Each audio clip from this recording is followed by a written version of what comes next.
औज़ुबिल्लाहिमिनश्शैतानिर्रजीम बिस्मिल्लाहिर्रहमानिर्रहीम। शुरू करता हूँ अल्लाह के बाबरकत नाम से जो बड़ा मेहरबान नहायत रहम वाला है। और कुल कायनात की जितनी भी मखलूक और कायनात के अंदर जो कुछ भी है वो अल्लाह रब्बुल इज़्ज़त वाहिद तन्हा उसका मालिक है। मुश्किल कुशा, हाजत रवा, कायनात की हर एक चीज़ के फैसले का मालिक अकेला तन्हा आसमानों वाला अर्शे बरी वाला रब। सबसे पहले नबायत हर्बल सनातन रसायन विद्या शमसुल बहरैन के मेरे तमाम वीवर हजरात, हिंदू भाइयों को, सिख भाइयों को, क्रिश्चियन भाइयों को और दीगर जितने भी मज़हब हैं उन सब की खिदमत में बहुत बहुत सलाम हो। तमाम मुसलमान भाइयों की खिदमत में अस्सलामु अलैकुम व रहमतुल्लाहि व बरकातुहू। अल्लाह रब्बुल इज़्ज़त के अपने इल्म के बाद कायनात में इंसानी वजूद का इल्म यानी इल्मुल अब्दान, इंसान की बॉडी बदनों का इल्म, जिस्म का इल्म, शरीर का इल्म, ये बहुत बड़ी अहमियत का हामिल है। कायनात में, पूरी कायनात, पूरे वर्ल्ड में कहीं भी कोई डॉक्टर, हकीम, वैद इस बात का दावा नहीं कर सकता कि वो किसी भी शख्स को, किसी व्यक्ति को, किसी आदमी को, किसी मनुष्य को कोई भी चीज़ दवाई के तौर पर दे और वो उससे ठीक हो जाएगा जब तक कि अल्लाह की मदद साथ ना हो। अल्लाह रब्बुल इज़्ज़त ने किसी हालत में भी अपनी मखलूक को कतन तन्हा नहीं छोड़ा। उस रब ताला ने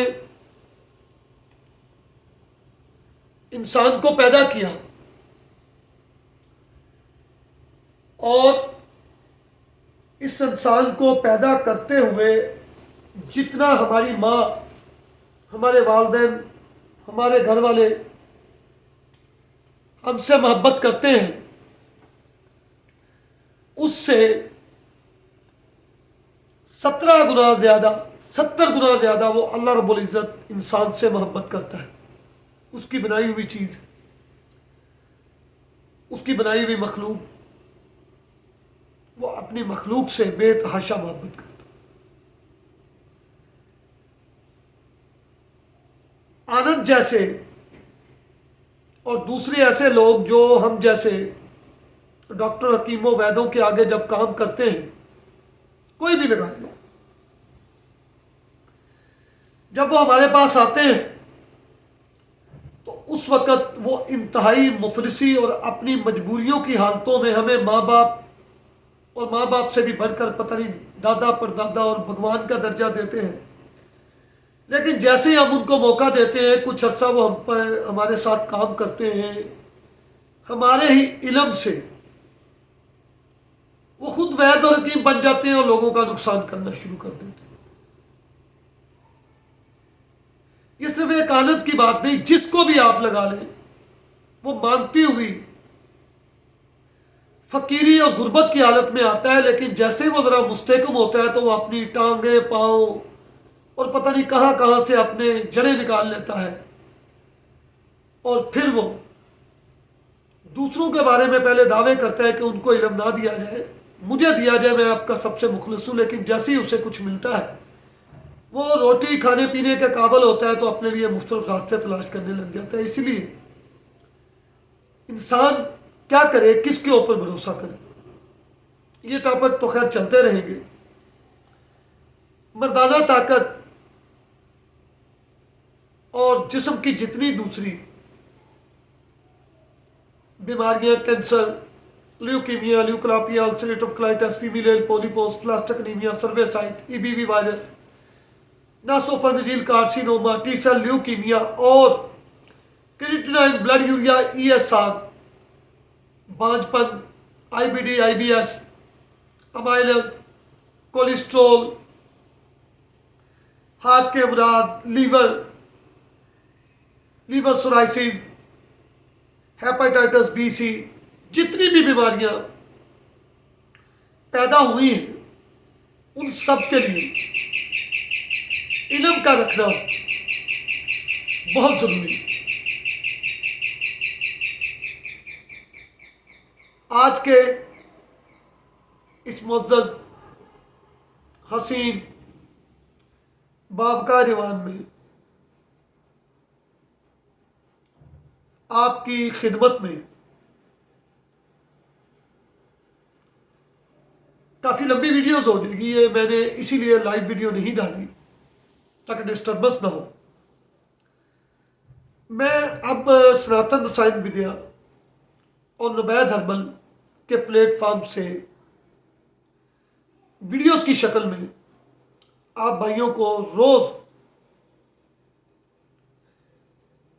इमराजुल अब्दान यानी जिस्म की जितनी बीमारियां हैं उनके ऊपर तफसील से उनके सिम्टम, उनकी वजूहात और उनकी रीज़न आपकी खिदमत में पेश करूंगा। उसके लिए कुछ मैंने पॉइंट्स बनाए हैं। वीडियो लंबी होगी, आप अगर एक वक्त में नहीं देख सकते तो स्टेप वाइज उसको रुक रुक कर भी देख सकते हैं।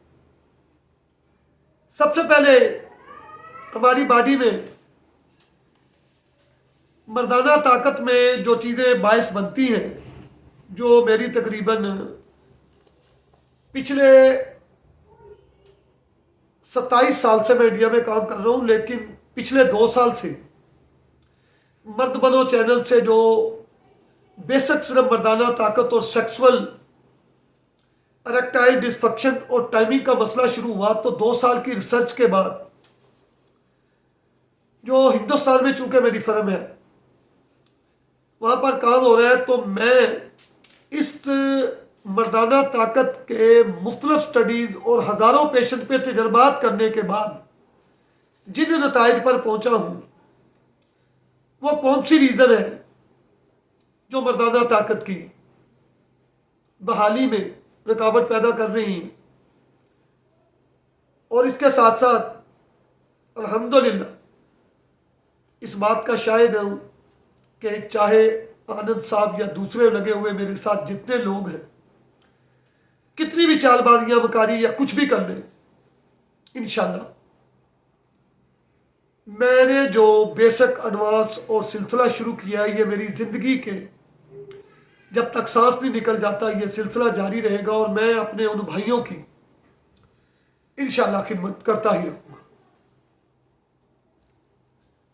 दूसरी बात जो सबसे अहम है आप भाइयों के लिए, किसी भी किस्म का इलाज करवाने के लिए आप भाइयों को भी ये चाहिए कि आप पहले इस चीज़ की तसल्ली करें कि जो शख्स से आप इलाज करवा रहे हैं क्या हमारे आगे काम करने वाला, दवाइयाँ पीसने वाला और दवाइयों को सप्लाई करने वाला वो फक्की वाला हकीम तो नहीं है, वैद हकीम, या वो क्या वो उन अमराज को समझता है जिसका वो इलाज कर रहा है, या आप पैसे बचाने के चक्कर में उस शख्स से इलाज करवा रहे हैं जो अताई है जिसको मालूम ही नहीं। तो सबसे पहले हम विटामिन्स की अहमियत जो हमारी बॉडी में है, उनके हमारी बॉडी में क्या असरात होते हैं। विटामिन में मैग्नीशियम की कमी की वजह से जिस्म में हर वक्त थकावट, दर्द, चलना फिरना महार, पट्ठे बेजान, कमजोर,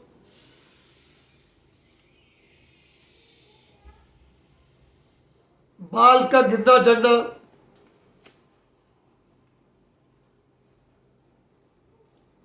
नाखून का बेरंग होना, सांस की बीमारी, इन्फेक्शन, मुरझाया हुआ चेहरा, हर चीज से बेरगबती और हर वक्त मूड का खराब रहना, ये विटामिन में जो मैग्नीशियम होता है इसकी कमी से आपकी बॉडी पे असरअंदाज होता है।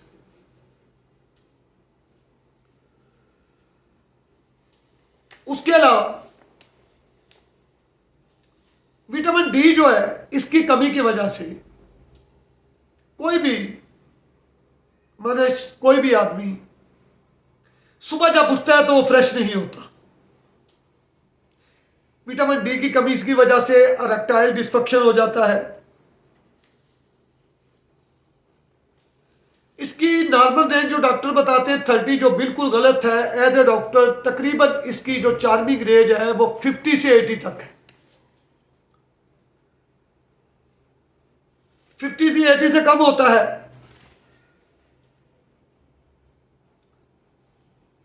वो आपके जिस्म में वो एक्टिविटी, वो चुस्ती, वो इरेक्शन, वो टाइमिंग नहीं दे पाता जिसके आपको जरूरत होती है। विटामिन डी के मरीजों का सीबीसी जब भी करवाएंगे वो नॉर्मल होता है। किडनी के टेस्ट भी नॉर्मल होते हैं, थायराइड, तमाम चीज़ें नॉर्मल होती हैं। लिपिड प्रोफाइल हत्ता के हर चीज़ नॉर्मल होती है। मरीज बज़ाहिर हेल्दी फिट नज़र आता है, मगर अंदर से वो टूटा टूटा टूटा टूटा रहता है।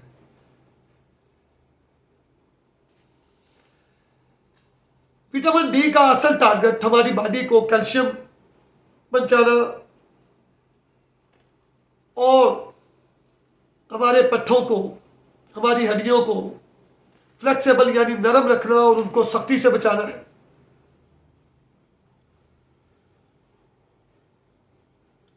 इसी तरह मैग्नीशियम का जब भी इस्तेमाल करें अपनी बॉडी को, अपनी हड्डियों को, अपने इरेक्टाइल डिस्फंक्शन के लिए और अपने जिस्म की दूसरी चीज़ों के लिए, तो उसके साथ जिंक का इस्तेमाल ज़रूर करें, क्योंकि दोनों के मिलने से ये बूस्ट हो जाते हैं और बहुत तेज़ी से आपकी मर्दाना ताकत, आपके इरेक्टाइल डिस्फंक्शन और आपकी टाइमिंग के अंदर बहुत अच्छी परफॉर्मेंस अदा करते हैं। लेकिन इसके लिए टेस्टोस्टेरोन की बात बाद में करेंगे, उसका होना भी बहुत अहमियत का हमल है।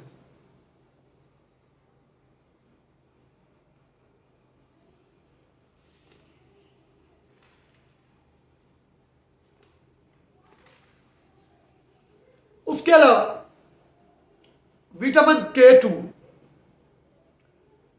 आपके लिए अपनी बॉडी को मुकम्मल फिट रखने के लिए, अपने सेक्सुअल एक्टिविटीज के लिए,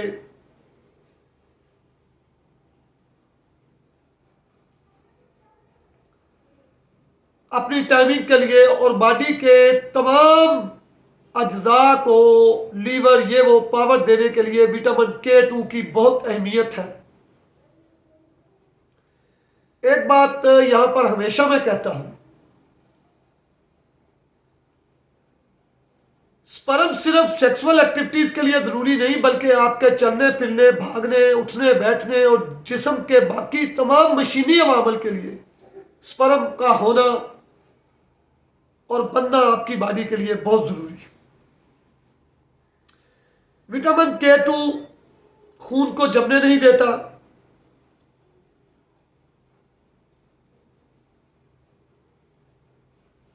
और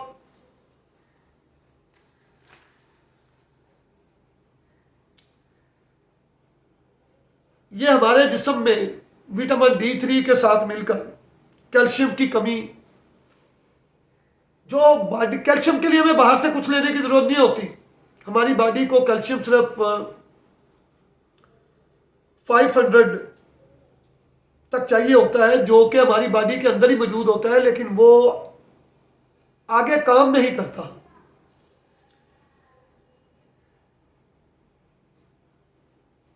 तो विटामिन K2 आपको कैल्सीफेक्शन से बचाता है, सॉफ्ट टिश्यू से कैल्शियम को निकालता है और इसको वहां तक पहुंचाता है जहां पर हमारी बॉडी में इसकी जरूरत होती है।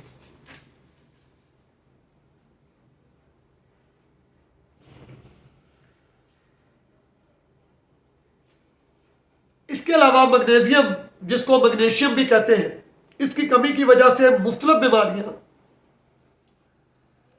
इंसानी जिस्म के अंदर अटैक करती हैं। चेहरे के अज़रात और आंखों की पुतलियां जब फड़कती हैं तो समझ लें कि आपके जिस्म के अंदर मैग्नीशियम की कमी हो रही है। बसगिर पाको हिंद में तोहम परस्ती इस कदर ज्यादा है कि जब हमारी दाई आंख फड़कती है तो हम कहते हैं कि कुछ बुरा अच्छा होने वाला है। असल में आपके जिस्म में जब मैग्नीशियम की कमी होती है तो आपके चेहरे के अज़लात, आपकी आंखें और जिस्म के मुख्तलिफ अज़लात फड़कते हैं। यह मैग्नीशियम की कमी की अलामत है।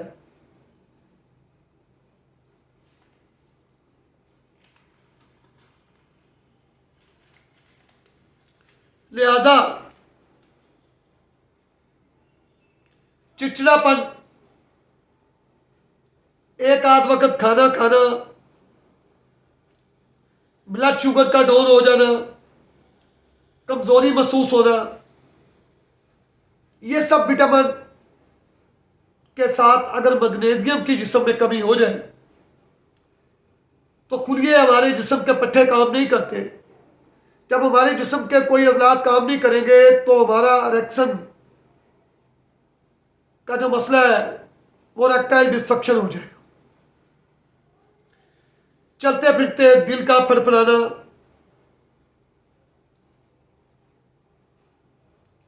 हाई ब्लड प्रेशर, यह भी मैग्नीशियम ना सिर्फ दिल के वालों को खुला रखने का बायस बनता है बल्कि यह शरियानों में नरमी और लचक पैदा करता है और जो खून हमारा सख्त जमने के बाद शरियानों में पास नहीं होता उसको भी अपने इतदाल पर लाकर हमारी बॉडी के फंक्शन को एक्टिवेट करता है।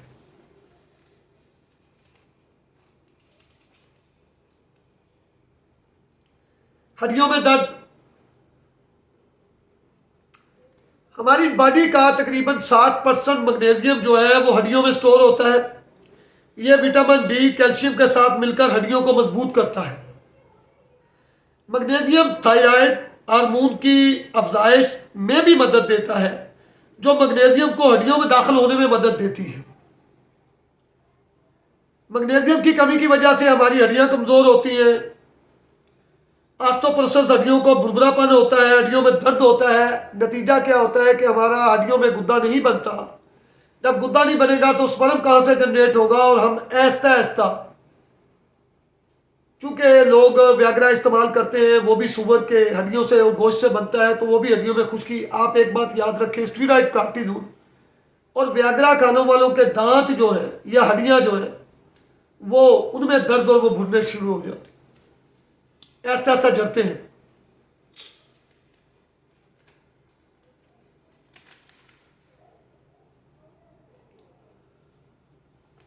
तो आज से मैंने ये सिलसिला शुरू किया है। इसके अलावा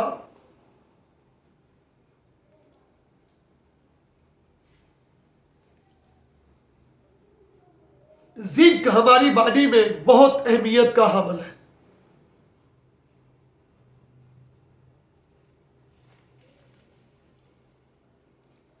अगर जिंक की कमी हमारी बॉडी में हो जाती है तो हमारी सेक्सुअल डिजायर यानी सेक्स करने की जो ख्वाहिश होती है वो भी कम हो जाती है।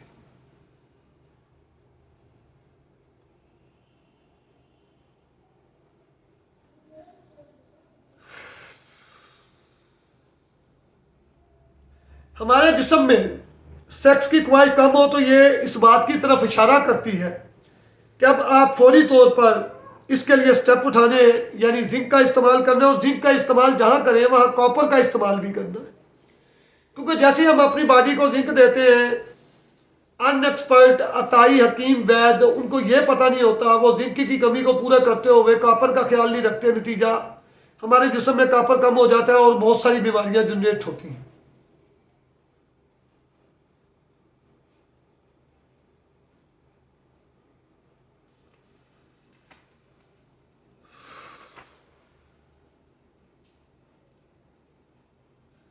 सबसे पहली बात कि हम सुनी सुनाई बातें यूट्यूब और इधर उधर मुख्तलिफ जो मल्टी विटामिन को बगैर डॉक्टरों की हदायत पे अपनी मर्जी से जब इस्तेमाल करते हैं तो वो विटामिन पहले तो 2 नंबर, और उनके अंदर वो तमाम इंग्रेडिएंट्स नहीं पाए जाते जो एक डॉक्टर या एक हकीम वैद सजेस्ट करता है।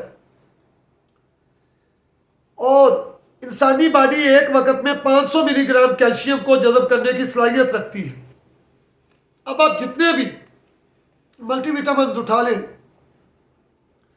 चूंकि बताया जाता है कि कैल्शियम की कमी की वजह से, हड्डियों की कमी की वजह से, तो उनमें सब में कैल्शियम इस कदर भरा होता है जो कि हमारी जरूरत से ज्यादा और एक्स्ट्रा कैल्शियम जाकर बजाय फायदा करने के उल्टा तमाम सेक्सुअल एक्टिविटीज के अलावा इरेक्टाइल डिसफंक्शन और हमारी बॉडी के दीगर मामलात को भी बेकार करता है।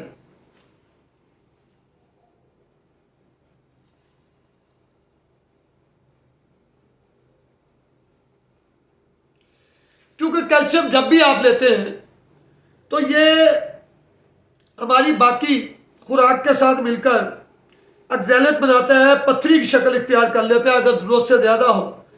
फिर ये क्रिस्टल की शक्ल में पत्थरियाँ बनती हैं, वो हमारी जिस्म में मुख्तलिफ जगहों पर, किडनीज में पित्ते की स्टोन खून को गाढ़ा करने का बायस बनती है, और उल्टा फ़ायदा होने के एक तरफ आप फ़ायदा महसूस करने के बजाय 100 तरफ से नुकसान में आते।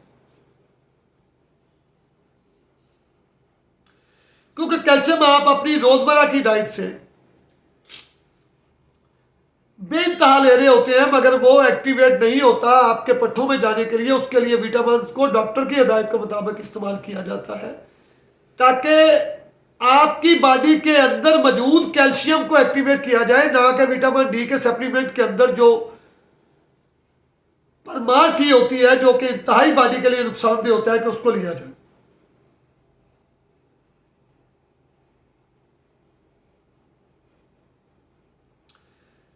दरअसल कैल्शियम का असल मकसद हड्डियों और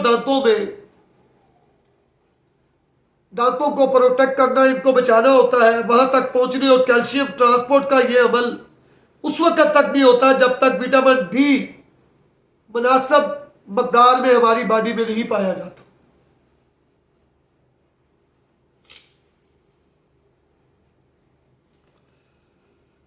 वीडियो काफी लंबी हो रही है, लेकिन मैं चाहता हूं कि आज मैं मल्टीविटामिन और कल फिर मैं टेस्टोस्टेरोन और दीगर चीज़ों को, मर्दाना ताकत पे ये चीज़ें किस तरह असरअंदाज होती हैं, आपके लिए डिफाइन करूं ताकि आप कहीं से भी ट्रीटमेंट करवा रहे हैं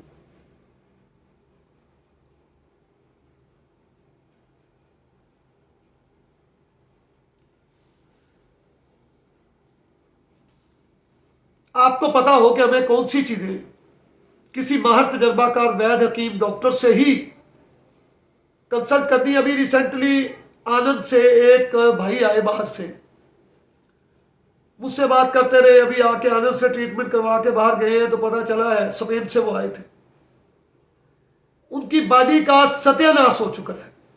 देखिए कोई भी चीज़ इस्तेमाल करने के लिए, जैसे सैंकिया है, जब तक हमारी बॉडी को, हमने भी तैयार किया अपने पेशेंट को भिजवा रहे हैं, जब तक हमारी बॉडी को उस लेवल के लिए, उस मेडिसिन के लिए मुकम्मल बेसिक चीज़ों के साथ तैयार नहीं किया जाता, उस वक्त तक एडवांस यानी भस्में और दूसरी चीज़ें खिलाना आपकी किडनी और आपकी बॉडी के दूसरे तमाम हिस्सों को डैमेज करने के मुतरादिफ है। लेकिन यहाँ हिंदू मुस्लिम के चक्कर में लोग अपना नुकसान कर रहे। बड़े जब चीखें निकलती हैं तो उस वक्त फिर दूसरों के पास जाकर होते हैं।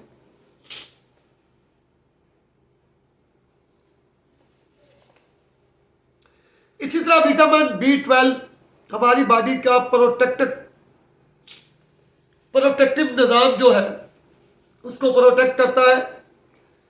सबसे बड़ी बात, कैंसर, विटामिन B6 और B12 कैंसर और तमाम इन्फेक्शन जैसे जितने भी मूजी अमराज हैं, ना सिर्फ इरेक्टाइल डिसफंक्शन, टाइमिंग, बल्कि इन तमाम चीजों को प्रोटेक्ट करता है। हम भी विटामिन कनाडा से मंगवा के देते हैं, लेकिन साथ उसके अपने बाकी सप्लीमेंट जो होते हैं। और मैं ये समझता हूं कि पिछले साल जितने भी लोगों ने विटामिन डी करवाया है, किसी का तो 100 से भी बम हो गया जिसको हमने वापस कराया। और इतने कम टाइम में बॉडी एक्टिवेट हुई। उनमें से कुछ लोग ऐसे थे जिनका विटामिन डी के अलावा टेस्टोस्टेरोन का भी मसला था, उन लोगों को कुछ प्रॉब्लम्स हुई। उनको हम अभी तक देख रहे हैं, विटामिन की चीज़ें और बाकी चीज़ें भेज रहे हैं। और basic advance without any charges. अभी मेरे साथ नज़ीर साहब भी नहीं है, अपने कामों में मसरूफ है, आनंद साहब भी नहीं है, लेकिन बाकी टीम पूरा वर्क कर रही। 12 पॉइंट से हिंदुस्तान से अल्हम्दुलिल्लाह हम हिंदुस्तानी भाइयों की खिदमत कर रहे हैं।